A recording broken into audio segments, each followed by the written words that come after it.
ಕಾಡುಗೊಲ್ಲರ ರಾಜ್ಯಾಧ್ಯಕ್ಷ ರಾಜಣ್ಣ ಶಾಸಕ ಸುರೇಶ್ ಬಾಬುರವರನ್ನ ಭೇಟಿ ಮಾಡಿದ್ರು.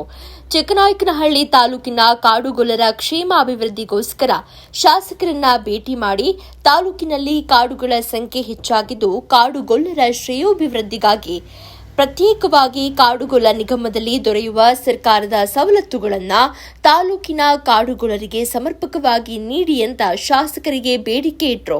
ಇದೇ ಸಂದರ್ಭದಲ್ಲಿ ತಾಲೂಕು ಕಾಡುಗೊಲ್ಲದ ಅಧ್ಯಕ್ಷರು ಹಾಗೂ ತುರುವೇಕೆರೆ ತಿಪಟೂರು ಭಾಗದ ತಾಲೂಕು ಅಧ್ಯಕ್ಷರುಗಳು ಹಾಜರಿದ್ದರು.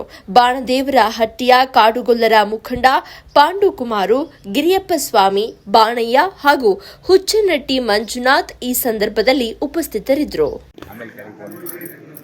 ಈಗ ನಿನ್ನೆ ಮಾತಾಡೋಣ ಆಗಲಿಲ್ಲ ಸರ್. ಇದರಲ್ಲಿ ಸಡನ್ನಾಗಿ ಮುಗಿದ ತಕ್ಷಣ ವಿಮಾನ ಡೆಲ್ಲಿ ಹೊಂಟೋಗ್ಬೇಕು. ಹಾಗಾಗಿ ಇಲ್ಲೆದ್ರಿಗೆ ಅವ್ರಿಗೆ ಅಲ್ಲಿಗೆ ಮಾತಾಡ್ತೀನಿ. ಇಲ್ಲ ಮೊನ್ನೆ ಡೆಲ್ಲಿಗೆ ಹೋದಾಗ ನಾನು ಮಾತಾಡಿ ಬಂದಿದ್ದೀನಿ. ಖಂಡಿತ ಮಾಡ್ತೀನಿ. ಪ್ರತಿ ಸಲ ರಾಜ್ಕುಮಾರ್ ಅಂತ